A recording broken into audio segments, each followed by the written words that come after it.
राजनीति में राहुल गांधी अब दिन ब दिन बेहतर होते जा रहे हैं।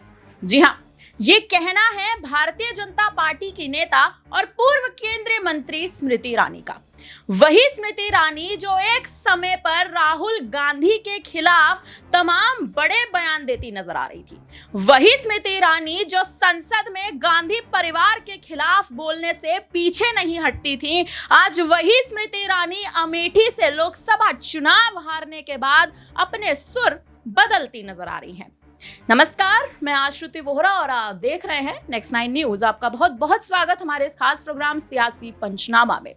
बात करेंगे आज स्मृति ईरानी को लेकर, क्योंकि पूर्व केंद्रीय मंत्री स्मृति ईरानी अब कांग्रेस के साथ होने के तमाम कयासों के बीच आ चुकी हैं।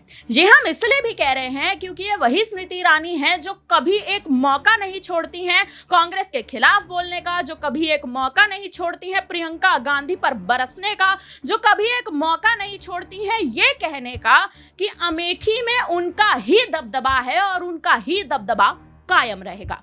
आज वही स्मृति ईरानी लोकसभा चुनाव में अमेठी से हार चुकी हैं केएल शर्मा के खिलाफ, और अमेठी से इस बार कांग्रेस के केएल शर्मा ने बहुमत के साथ जीत दर्ज की है।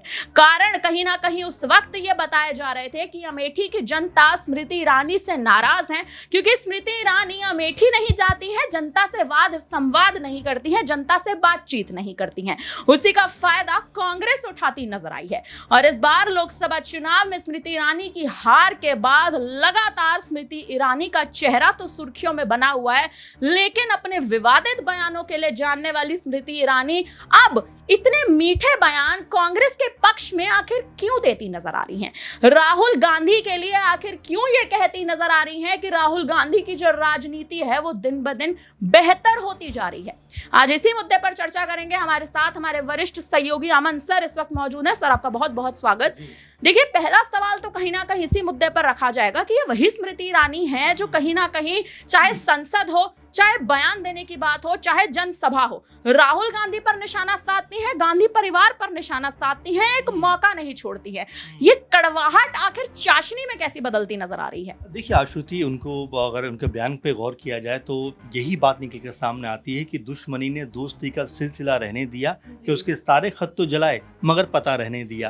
तो ये जो बात कहीं ना कहीं निकल के सामने आ रही है कि तमाम उन्होंने उनके खिलाफत बात की, तमाम उन्होंने उनके कह सकते हैं खिलाफ बयानबाजी की, तमाम तरह से उन्होंने चुनाव प्रचार से लेकर संसद तक गांधी परिवार को, खासकर राहुल गांधी और प्रियंका गांधी को लेकर क्या कुछ नहीं कहा। सब लोग इस बात के गवाह हैं। लेकिन देखिए, वक्त और कह सकते हैं हालात कभी भी आश्रुति बदल सकते हैं। और देखिए, इसकी जो हमें झलक है वो अब स्मृति ईरानी के रूप में दिखाई पड़ती है, जो कि अमेठी में दावे कर रही थी कि उनको हराने वाला अब फिलहाल कोई है नहीं, किसी में दम नहीं है। राहुल गांधी वायनाड भाग गए, प्रियंका गांधी लड़ना नहीं चाहती, तो यहाँ पर किसी भी गांधी परिवार के सदस्य के अंदर हिम्मत नहीं है कि यहाँ से वो खड़ा हो सके, चुनाव में मेरे सामने आ सके। और यहाँ तक खबर आई कि रॉबर्ट वाड्रा शायद वहाँ चुनाव लड़ सकते हैं, लेकिन आखिर में केएल शर्मा को चुनाव में उतारा गया और उन्होंने एक तरीके से स्मृति ईरानी को हरा दिया। उसके बाद भी आप देखिए, राहुल गांधी ने जिस तरह से अपने तमाम समर्थकों से ये बात कही कि स्मृति ईरानी की आलोचना नहीं की जानी चाहिए, उनके खिलाफ अनाप शनाप जो आप शब्द बोल रहे हो ये नहीं बोले जाने चाहिए। वो एक महिला है और जाहिर बात है कि चुनाव में अपना पक्ष रखने के लिए बहुत सारी बातों का जिक्र किया जाता है। ये सारी बातें राहुल गांधी ने उस समय रखी। और देखिए, उसी के नतीजा मुझे ऐसा लगता है कि जब आप किसी के प्रति अगर बेहतर नजरिया रखते हो आश्रुति, तो दूसरा भी मजबूर हो जाता है कि आपके प्रति वो उस नजरिए से बात करता हुआ नजर आए। स्मृति ईरानी का आप जरा टोन देखिए, जरा उनकी बात करने का अंदाज देखिए, कहती हुई नजर आती है कि राहुल के अंदर अब चुनाव के बाद जिस तरह से रिजल्ट आए हैं उसके बाद से उनकी जो भाषा शैली है, बॉडी लैंग्वेज है, आत्मविश्वास है, ये सब बेहतर होता हुआ नजर आया। उन्होंने बदल रहा है। उन्होंने कुल मिलाकर ये भी कहा कि वो एक बेहतर नेता बनते चले जा रहे हैं। तो देखिए, यही महत्वपूर्ण बात होती है। देखिए, राजनीति में हार जीत तो आश्रुति चलती रहती है। सबका मकसद देश को बेहतर करने का होता है, सबका मकसद कहीं ना कहीं चीजों को अच्छा करने का होता है। मौका आपको मिले या मुझे मिले, इसका मतलब ये नहीं कि हम आपस में दुश्मन बन के बैठ जाएं। और मुझे ऐसा लगता है स्मृति ईरानी ने अब शायद इस चीज को समझा है कि राजनीतिक दुश्मनी अपनी जगह, और जो कह सकते हैं कि जो राजनीतिक प्रति जो आपस में कह सकते हैं कि विरोधी कहीं ना कहीं बनने पर तुले होते हैं, उसका कोई मतलब नहीं है। लेकिन सर, आपको यहाँ रोकना चाहूंगे, माफ करूंगे।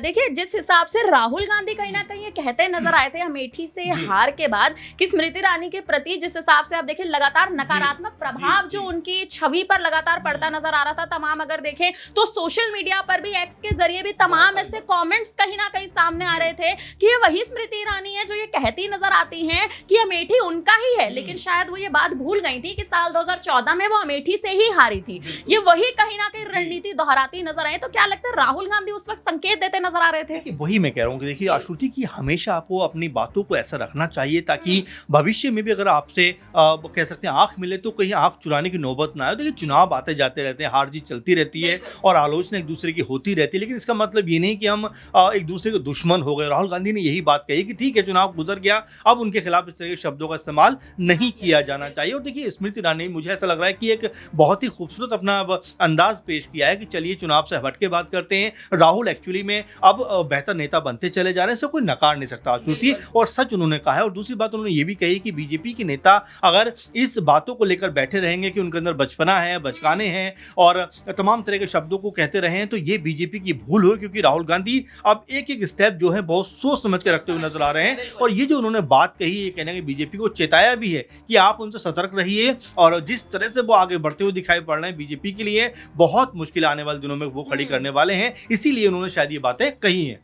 राहुल गांधी कहीं ना कहीं जो संकेत देते नजर आ रहे थे जब अमेठी से स्मृति ईरानी की हार हुई थी, केएल शर्मा ने जब अमेठी की कमान संभाली थी, तब राहुल गांधी का कहीं ना कहीं यह बयान देना कि स्मृति ईरानी भले ही हार चुकी हैं लेकिन राजनीति में हार और जीत चलती रहती है, लेकिन उनके खिलाफ जो ये बयानबाजी चल रही है वो ना चले। एक आखिरी सवाल अमन सर आपसे और लेंगे। देखिए, जिस तरह से कहीं ना कहीं इस वक्त अगर आप देखें तो कांग्रेस अपना दबदबा मजबूत करने का प्रयास कर रही है, चाहे आप उत्तर प्रदेश ले लीजिए, चाहे आप तमाम राज्यों की अगर बात कर लीजिए, लेकिन जिस हिसाब से आप देखें कहीं ना कहीं यूपी की अगर बात कर ले, यूपी के समीकरण पर थोड़ा गौर कर लें तो लोकसभा चुनाव में कांग्रेस का जो गठबंधन था अखिलेश यादव के साथ यानी समाजवादी पार्टी के साथ, 37 सीटों पर सपा आकर हो गए, एक तरह से कहें तो सिमट गई थी, और 7 सीटों पर कांग्रेस ने कहीं ना कहीं जीत दर्ज की थी। आंकड़ा बहुमत का यहां पर इंडिया गठबंधन पार करता नजर आया था। उसके बाद एक कड़वाहट भी देखने को मिली अखिलेश यादव और राहुल गांधी के बीच में। तो क्या लगता है ये कड़वाहट जो कहीं ना कहीं आ रही है, क्या ये कड़वाहट की वजह स्मृति ईरानी बन सकती है? देखिए,